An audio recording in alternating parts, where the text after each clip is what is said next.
Oh, okay. And chili. My poblanas, I have a ton of poblano peppers, but Chris accidentally picked them because he thought they were ripe, and they were only this big. You got big. They're still good, but Garnish. All that. She put plus a whole bunch of stuff. oh my I goodness, don't yeah. understand how she grows peppers like she does. I can't grow peppers like that. in my Well, garden. half of them died because of the gopher, but the other half, I'm growing them like crazy. That's the rat poison in the car for you. Do you look at this, hon? It won't hurt animals. Won't kill your dog, but it'll kill the gopher. Well, see, Plus I need you're not- something. Maybe I Close should give enough. these to my son. He's a popular. I can't, right now it's so overloaded with bermuda grass in some areas because we've been not out there very I've much. got a spray bottle so you know what to get to kill your Bermuda grass too. You're trying to kill your root cover. Well, Won't heal you. in the garden. It I'm won't not hurt killing you. the bermuda grass. I'm No. killing the grass in the garden, but because Oh. of the thing with my mother-in-law and we've been over there most of the time on our days off, Yeah. the gardens get taken over by that. So I've been won't keeping hurt it away plants. from the plants as much as possible. But what'd you say, Dad? I said it won't hurt your plants, Well, but that's it good. will hurt the Bermuda grass. My cucumbers are pretty much done. He was talking about sugar. My sister, I took her some cucumbers, and she likes cucumbers sliced up and put vinegar on them. And she sat there and she just kept putting tablespoons of sugar in there. Why? And her daughter and I said, why are you putting that sugar in there? I never even put sugar in mine at all. Me either. Some people do. Oh, I And know. she Yeah. says, well, I want it sweet. Oh, Why don't you putting vinegar on it then? I figured out the best way to make them is you use like a fourth of a cup. Luckily, A fourth since my of a gopher cup ate all of my jalapeno vinegar peppers, to a two full of my cup peppers that were supposed to be other one are jalapeno. Fourth They of a were cup of vinegar smart. to a full cup of So water. I have two And jalapeno then you plants that put were supposed to be Two jalapeno. then I don't Maybe your gopher is Hispanic. depending on how big, Yeah, maybe whatever it just- is. He ate my ghost pepper plants, That's the. and he ate my jalapeno plants, And then I and put a lot of my tomatoes. I think he was sprinkle making some salsa. salt in there, sprinkle some black pepper in there, and then I put maybe a tablespoon. Oh, Billy. Yeah. Of olive oil in there. Yeah, Oh my I goodness, I thought about that, putting that You're in the there, one because I who's- had the box sitting Yes. up there, and I thought about How's putting olive oil. not in our there. night. That's what I make up the other night at our Just party. I had wondering to olive whatever oil, and I sugar you found want. boy, it holds it on there. It's Where so you much sit? better. Over here, Pat. But that amount there will do one jar of it. I kind of sit on this For one. maybe two reason. But you want to use I used a wide mouth so they float up. And so the bottom is like this, because I can cook with this and not cook them. Just like pour them right over. So I did it like they said. I just didn't put the sugars on it. So hopefully it tastes I good. like it charred anyway. It is. It's supposed to be Dale good. tends to put sugar in my meals, but I don't know, I never put it. But what I was going to say is if you don't use the wide mouth jar, they won't roll as much. But as soon as I did it, it all the way up. Next time I do some more. Oh, my cucumbers are done. Yeah, I would just flop them. Go those are just good.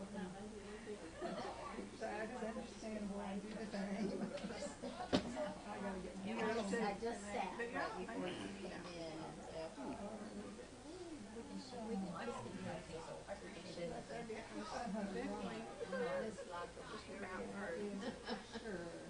All right, we're in Genesis 26th chapter. We're going to begin at verse 24 tonight. We'll finish up chapter 26 and get into chapter 27. I didn't even get to 27 minutes. Just got 26.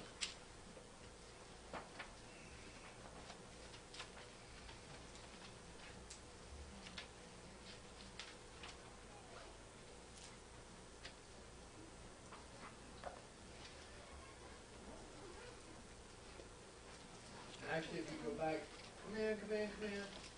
You go back to verse 23, says, then he went up from there to Beersheba.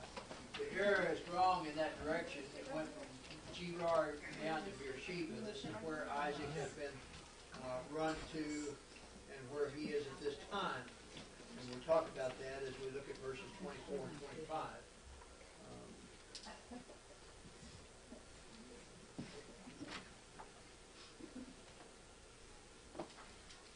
Genesis chapter 26, beginning in verse 24 and 25 is where we'll be tonight. Let's go to our Heavenly Father in prayer.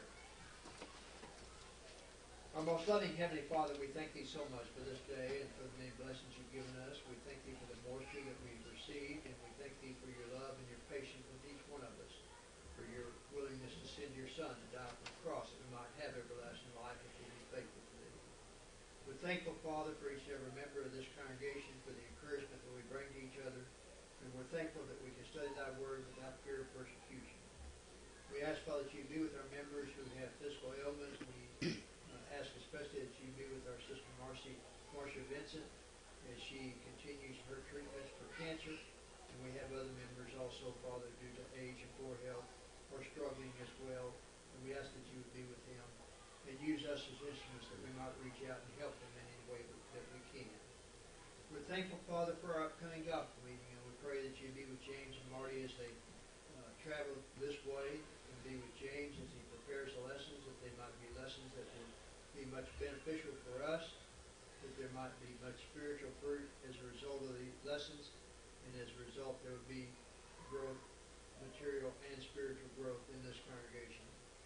As we continue our study in the book of Genesis, Father, we ask that You would be with us, that we might have a full understanding of those things that You want us to know, that we might always give You the praise and glory, and that we might be prepared to give a ready answer to anyone who would challenge Your authority. These things we ask in Jesus Christ's holy name. Amen. Okay. Make sure I turn my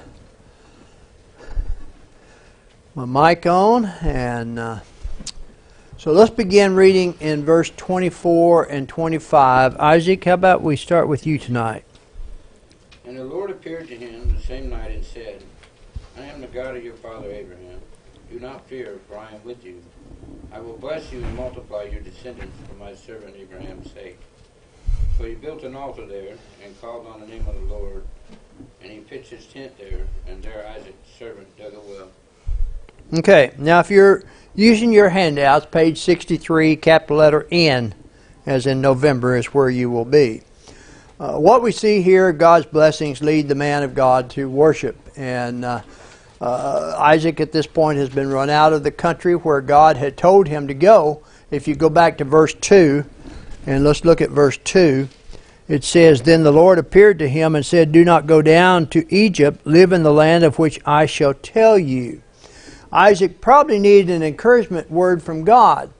So God reassures Isaac that as He promised to be with him, in verse 3, He says, Dwell in this land, and I will be with you and bless you, for to you and your descendants I give all these lands, and I will perform the oath which I swore to Abraham your father. So he was. Both times the point is made that Isaac is so honored because of Abraham. Go back and look at verse 5 there. He says, Because Abraham obeyed my voice and kept my charge, my commandments, my statutes, and my laws. Then you look at the latter part of verse 24. He said, God of your father Abraham, do not fear, for I am with you. I will bless you and multiply your descendants for my servant Abraham's sake. So God is not initiating anything with Isaac.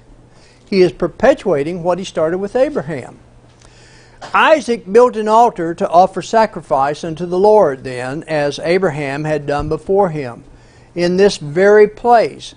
Go back and look at Genesis, the 21st chapter, and verse 33. Genesis 21 and verse 33.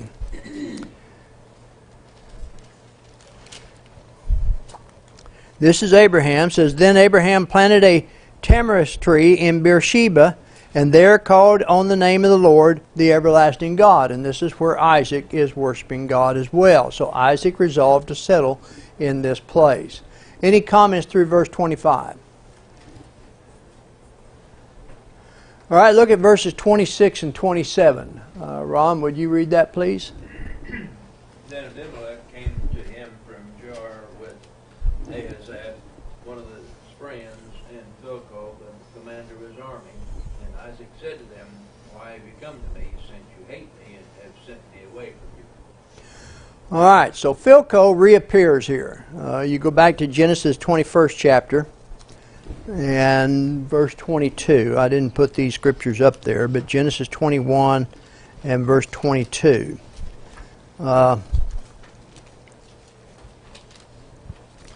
Here we read, "And it came to pass at that time that Abimelech and Phicol, the commander of his army, spoke to Abraham, saying, God is with you in all that you do." So Phicol reappears, and this may either be a positional title, just as I had mentioned last week about Abimelech. If it is Abimelech, he's quite old from the first time that we read about him in Genesis. But it could be a positional title, and this title would be for the captain of the Philistine army, or it could be a family name. Their inconsistency is evident. First, they drive him out. Then they follow him to make a treaty of friendship and goodwill. Also, Isaac's words imply that he had done nothing at this point to earn their hatred.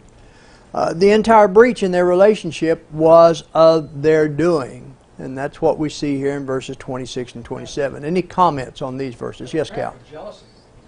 Jealousy, yes. He's getting really wealthy. Yes. And how's he getting so wealthy? How come every time he digs a well, there's water? Yeah. And so they stopped up. They were mad at Abraham, so they stopped up his wells that he had dug. Like, we would stop up a well in that country. I don't know. Yeah. But they did. So now, but I think now that he's gone, I think some of the good stuff that was happening to them because they were just living next to him isn't happening anymore. I'm sure that God was sending the rains when he needed the rains. And because they lived real close to him, they probably got some of that rain too. Now, all of a sudden, those things aren't happening. Yeah.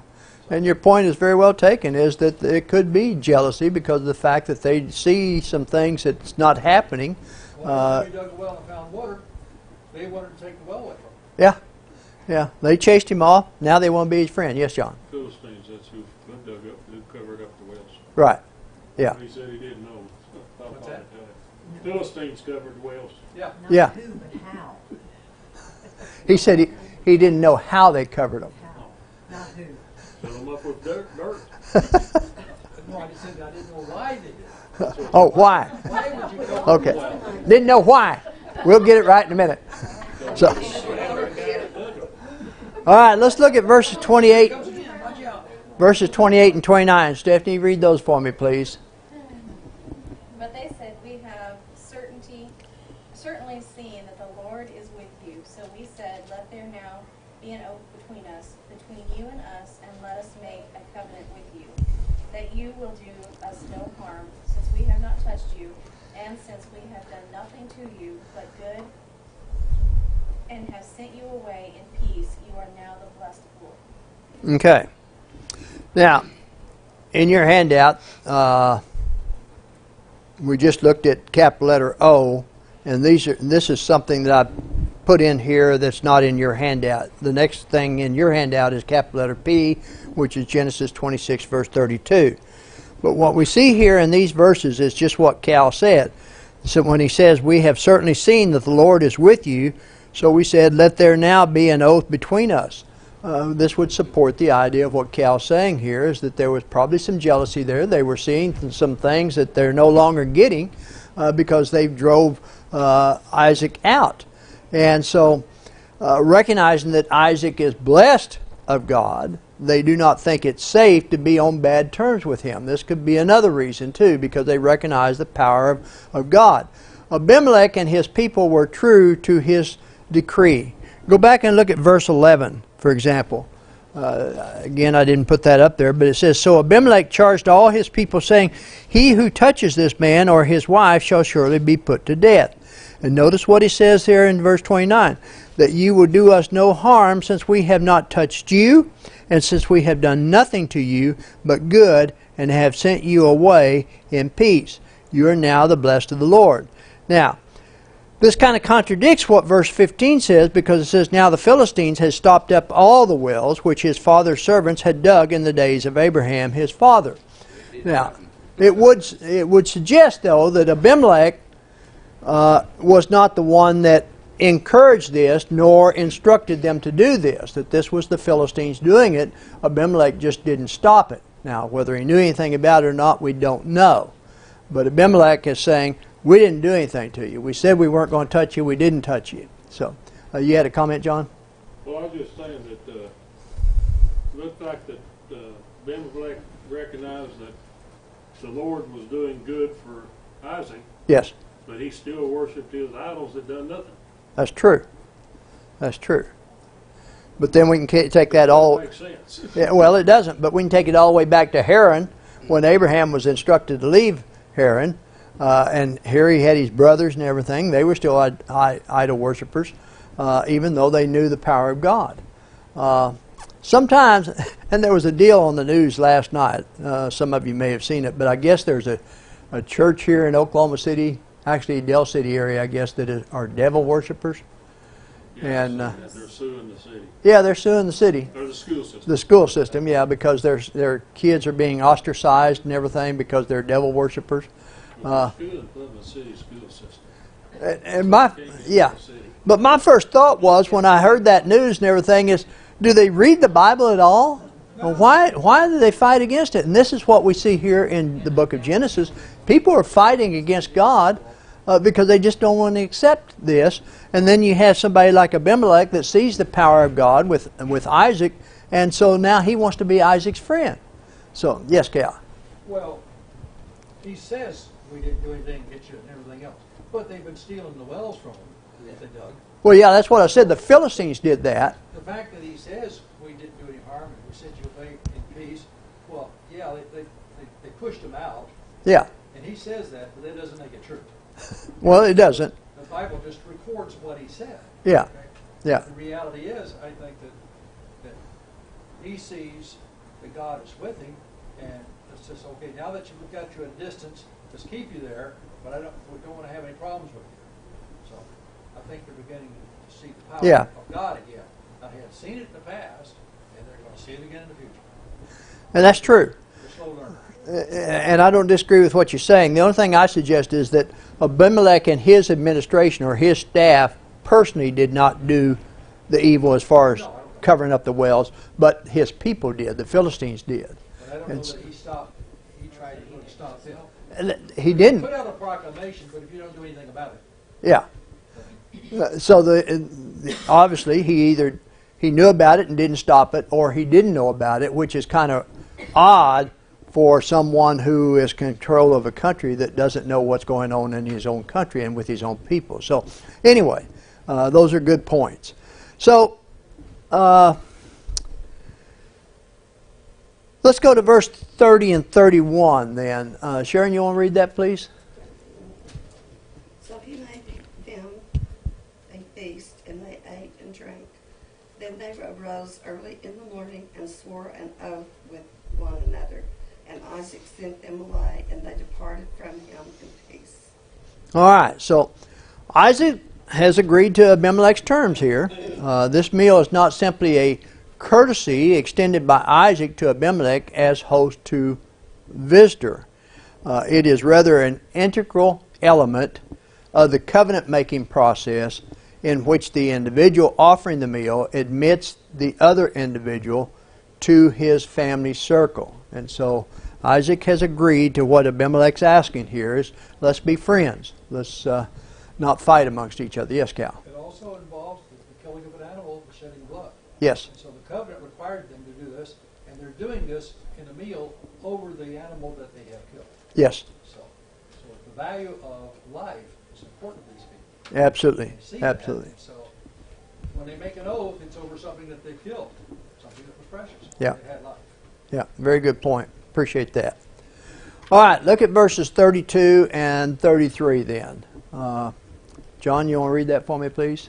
It came to pass the same day that Isaac's servants came and told him concerning the well which they had dug, and said unto him, We have found water. And he called it Sheba. And therefore the name of the city is Beersheba unto this day. Okay. So this is capital letter P in your handout on page 64. They had begun to dig before Abimelech and Phicol came, back in verse 25, which says, So he built an altar there and called on the name of the Lord, and he pitched his tent there, and there Isaac's servants dug a well. So they began And now they found water. They're reporting to Isaac.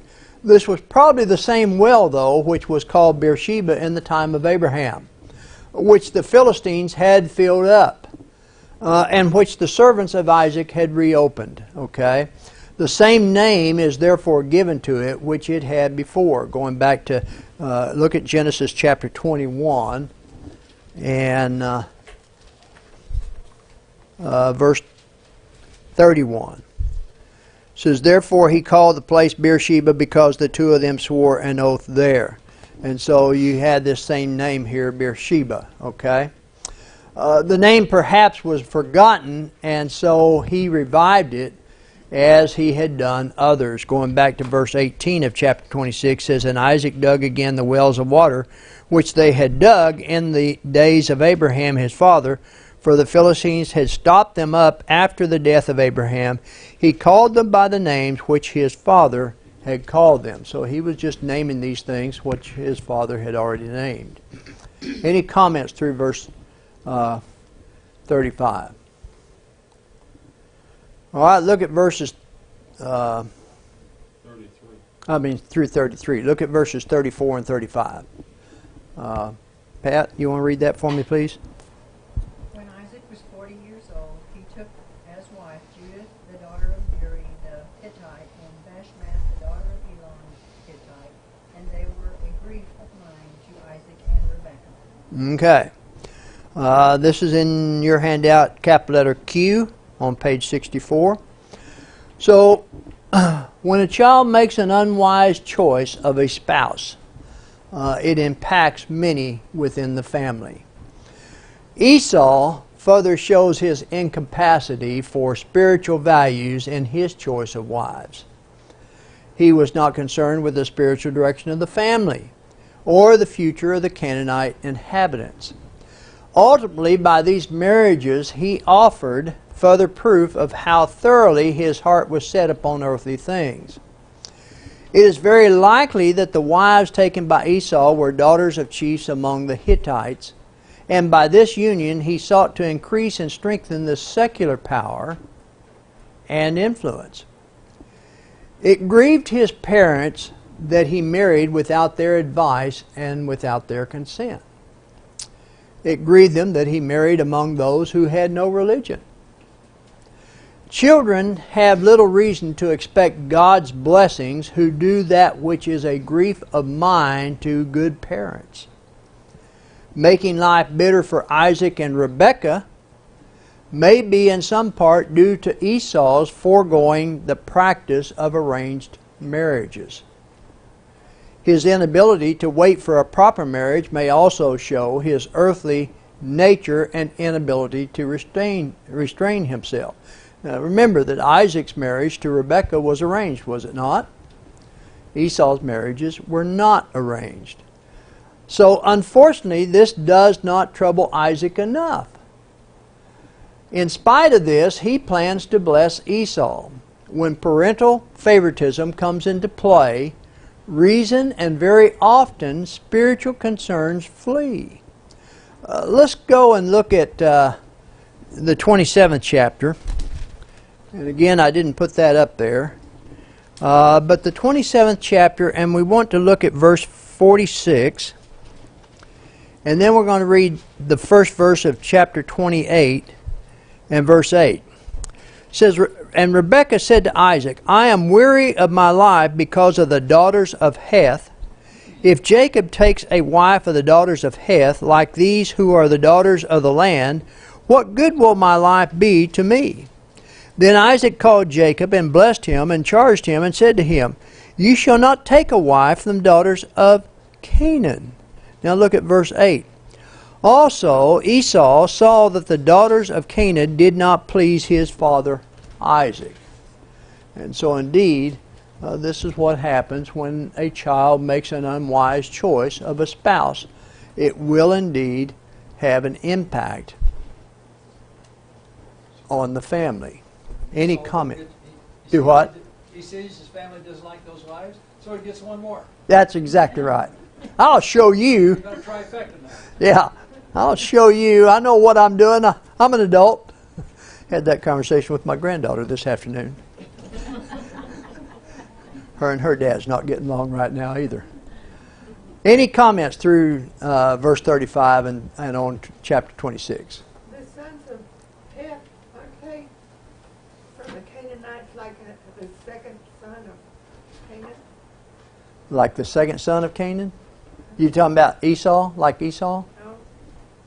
Whenever Rebecca said, or that he took daughters from the sons of the Canaanites, Yeah. the sons of Hittites, are they, Yeah, the Hittites. are they Canaanites?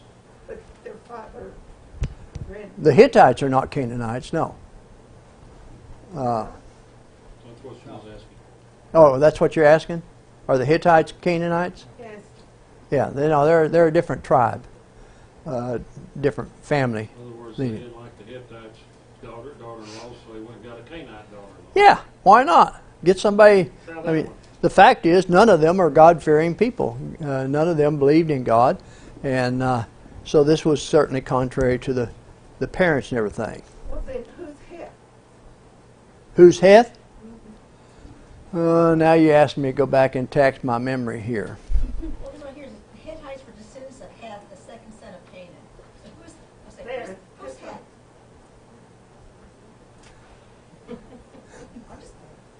You're just reading the scripture, huh?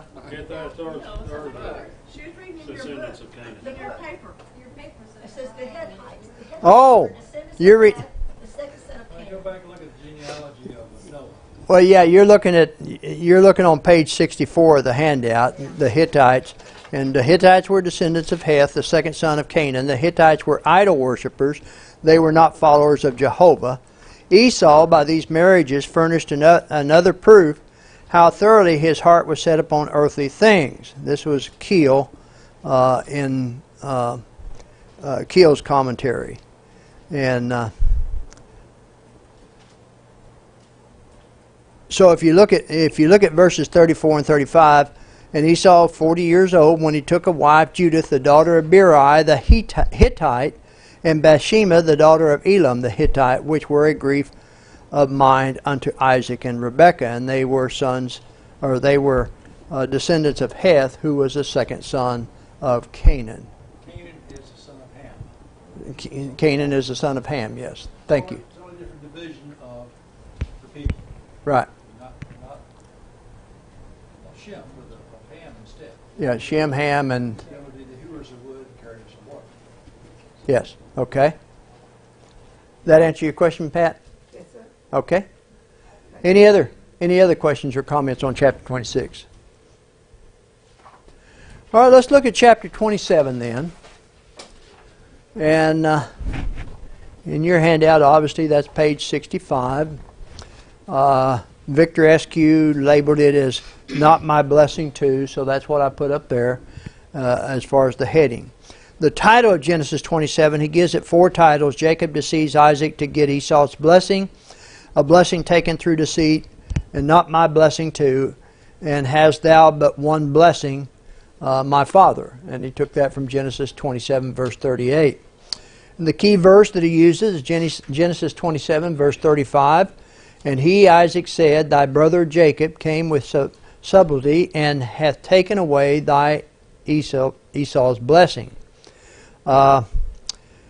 So, this chapter is the third round of the struggle between Jacob and Esau. The first round we saw in Genesis chapter 25, verses 21 through 28. This was at the birth. Okay? The second was over the birthright in Genesis 25, verses 29 through 34. And this is the third struggle, if you will, and this will be over the blessing.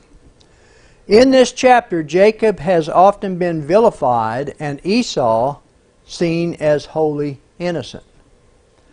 So we'll look at that. But this interpretation fails to take into account Esau's lack of interest in spiritual things, his affection for what satisfies his momentary desire, and that was some of that stew. And God's already announced will that the blessing would be imparted to Jacob. Okay? So, with that in mind, let's look at verses 1 through 3. Kathy, you want to read that for me, please?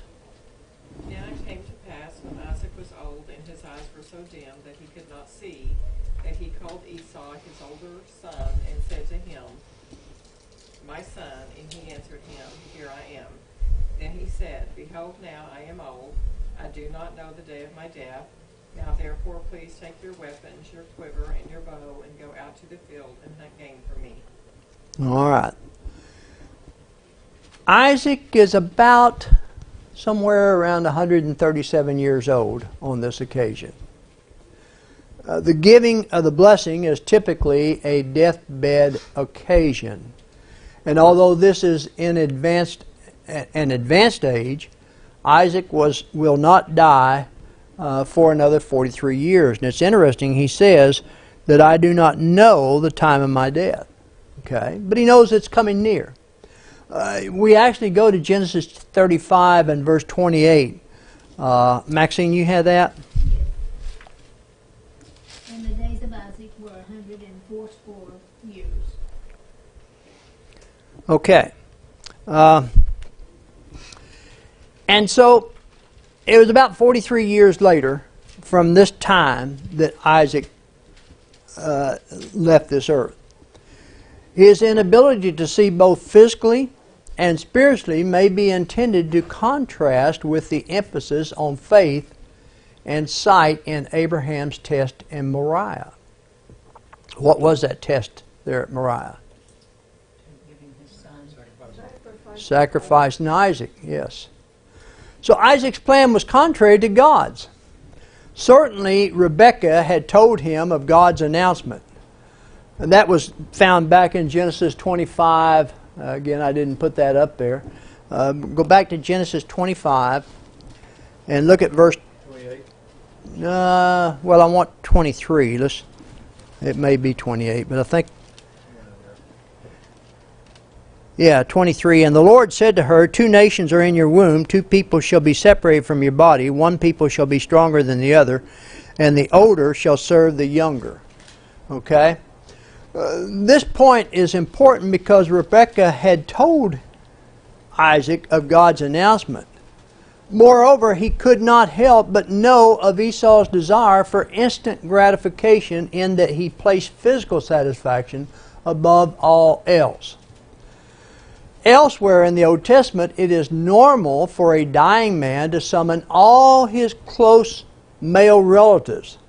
Jacob did this towards the end of Genesis, and most and when we look at the old scriptures, significant men who were dying, they summoned their close male relatives for the specific reason to bless them publicly, and in this way to organize the succession. We'll not take time to read Genesis 49, but Genesis 50 verses 24 and 25. Let's read that. And this supports exactly what I'm saying here. Florence, if you'll read that for me, please. And Joseph said to his brethren, I am dying, but God will surely visit you and bring you out of this land to the land of which he swore to Abraham, to Isaac, and to Jacob. Then Joseph took an oath from the children of Israel, saying, God will surely visit you, and you shall carry up my bones from here. Okay. So here we have an example of Joseph, and he had done the same thing here. So it is irregular for Isaac to summon merely one of his sons, especially since Jacob and Esau were twins. But this is exactly what he's doing. The mention of of Esau being the older son may indicate that Isaac's plan was more than satisfying his palate, although it may only highlight the blessing going to the younger son. Esau's selling of his birthright earlier did not necessitate the forfeit of the blessing. Okay, all he did was sold his birthright. God had already made that decision, though. Yes, John? In the birthright, the blessing normally come with the birthright? Normally. But in this case, all he did was sold his birthright. He didn't sell the blessing. Because the blessing is always... The blessing would have came with it. Well, the blessing is normally given at the end of the father's life, such as what Jacob did with his son, such as what Joseph did. And this is what Isaac is doing too at the end of his life. That's why he said in these verses 1 through 3, I don't know when I'm going to die, but I want to do this to give my blessing. But Esau had already given up his birthright earlier, back in chapter 25, okay? But yet, you're right, John. Normally, because Esau was the firstborn, normally the firstborn gets that, not only the birthright, but the blessing as well. But as we know, that didn't always happen for specific reasons. Because we got to remember that here in the book of Genesis, the whole purpose of the book of Genesis was the genealogy of Jesus Christ. And the firstborn was generally not the one selected in the line of Jesus Christ. And that's what we're seeing here as well. Esau was not the firstborn, or Esau was the firstborn. Jacob was not the firstborn. Okay? So, Esau's selling of his birthright certainly did not necessitate the forfeiture of the blessing, but God had made that decision. And likewise, Jacob was not blessed in spite of his deception, because God had made the choice long before in order that God's purpose of election might continue. Not because of works, but because of His call. Look at Romans the 9th chapter and verse 11. Donna, if you had that, would you read that for me, please? For though the twins were not yet born and had not done anything good or bad, so that God's purpose according to His choice would stand, not because of works, but because of Him who calls. Okay. So it is important to remember then that Jacob is not being singled out for a single blessing, but the nation of Israel is being chosen that the world might be blessed through Jacob. Okay, any comments through verse 3? Yes, Cal. Well, you made the comment favoritism by parents. Obviously here, Isaac favors Esau, who's the firstborn, but Rebekah favors Isaac. Jacob. Jacob. So here you have competition between the two. Yes. Now, was this another case of she's aware of what God's plan is? She's trying to push it along? Or was this just difficulties they were having together, husband and wife? So, in other places we see Sarah, for instance. So she's going to have a child, so she helps God plan along, or thinks she does. Yeah. But she doesn't. Right. And we see that a lot all the way through here, is people who are trying to push God's plan in a certain direction. It doesn't work. That's exactly right. So and it's kind of interesting that when you have this favoritism in parents, okay, it affects the relationship of the children with each other. It does. Interesting enough, even though you say that, when Isaac died, though, Esau and Jacob came together to bury him. And so, as we will see, there is a separation here and a fear of Jacob for his life against Esau. But later on, they seem to be able to get along. Yeah, John. Well, Esau got all the wealth. Yeah. Jacob fled. Yes. And had to build his own wealth. Yes. So, yes. Very Esau true. got everything, so why would he be mad? Yeah, very true. All right, look at verse 4. Cal, you want to read that for me, please? Verse 4. And doesn't go out and hunt and says, and prepare a savory dish for me, such as I love, and bring it to me that I may eat, so that my soul may bless you before I die. All right, this is capital letter D on page 65 of your handout. And so what we see here is Isaac's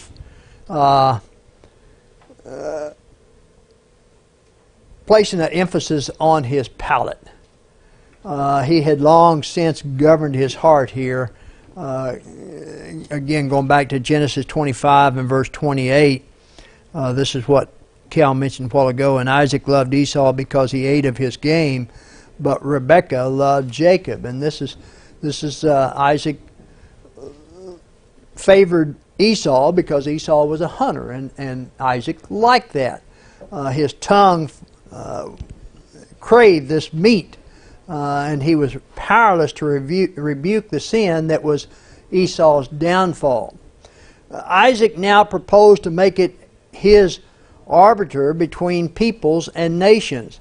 Look at verse 29. I don't think I put that up there, of 27. It says, let people serve you and nations bow down to you. Be master over your brethren, and let your mother's sons bow down to you. Cursed be everyone who curses you, and blessed be those who bless you. And so Isaac now proposed to make it his arbiter between peoples and nations. Blessings were common among ancient families. In effect, they were the last will and testament of the person who uttered them.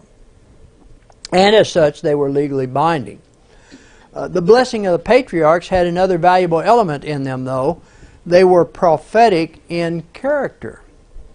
And before his end, many a patriarch was taught by God's Spirit to speak words that indicated to a large extent the future destiny of the one blessed. Think forward to Jacob when he blessed his sons. Think of what he said about each one of the sons, and why he blessed them, and what he said about them as far as unstable as water and so on and so on. Okay? Any comments on verse 4? All right, look at verses 6 through 10 then. Billy, you want to read that? 27, 6. Yes, please. So Rebekah spoke to Jacob, her son, saying, indeed, I heard your father speak to Esau, your brother, saying, bring me game and make savory food for me, that I may eat it and bless you in the presence of the Lord before my death. Now therefore, my son, obey my voice and do what I command you. Go now to the flock and bring me from there 2 choice kids of the goats, and I will make savory food from them for your father, such as he loves. Then you shall take it to your father, that he may eat it, and that he may bless you with the Okay, the plot thickens now. Rebekah has devised a plan here that involved Jacob's stealing of Esau's blessing. The family's not working together at this point, but conspiring against one another because the patriarch offers no spiritual leadership. Perhaps Rebekah's deed stemmed from memory of God's promise and the desire to make sure it happened as he had spoken, going back to Genesis chapter 25 and verse 23 that we read earlier. His son, Isaac's son, Esau, and her son, Jacob, is about parental favoritism playing itself out here. Even in the most serious of occasions is what we're seeing taking place here. Isaac sought to bless Esau in spite of God's wishes, but Rebekah sought to have Jacob blessed in spite of Isaac's wishes. This might be the one time where you immediately see that the wife did not obey the husband. Both of their own desire rejected the one who had the position of headship in this case. Even if Rebekah is seen in the best light possible trying to preserve God's will, it is wholly unnecessary, because God's will needs salvation from no man. Rebekah adds the phrase then, I may eat it and bless you in the presence of the Lord. Thus heighten the sense of the sacred and irrevocable character of the blessing she wants Jacob to steal.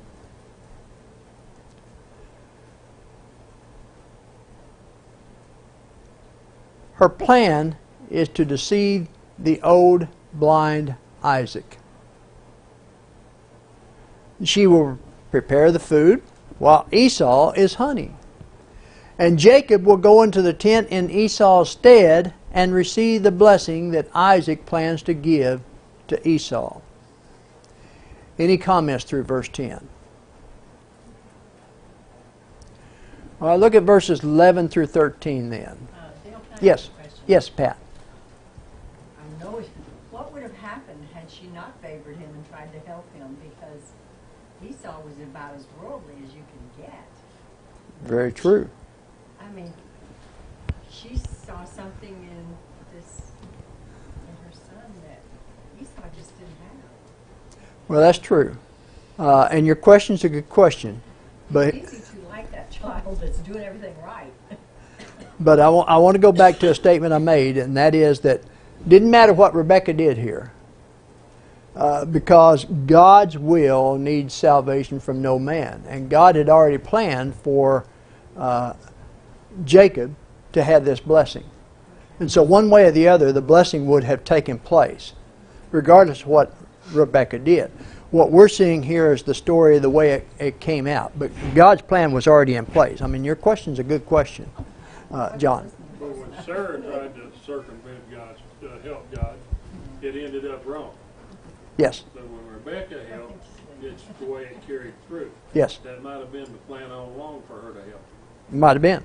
Might have been. Because it was carried right on through just like it was planned. Right. Yeah.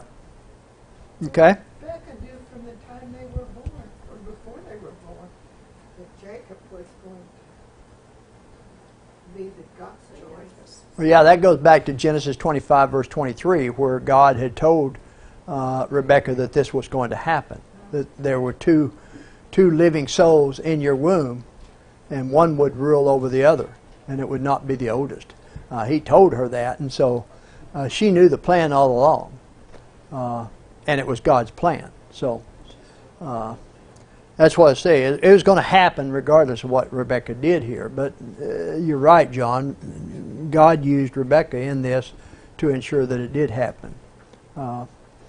Karen, read verses 11 through 13, would you please? And Jacob said to Rebekah, his mother, Behold, Esau my brother is a hairy man, and I am a smooth man. My father peradventure will feel me, and I shall seem to him as a deceiver, and I shall bring a curse upon me, and not a blessing. And his mother said unto him, Upon me be thy curse, my son, only obey my voice, and go fetch me them. All right. Well, that was our final bell, so we won't discuss that at this time. We'll take that up in the next class.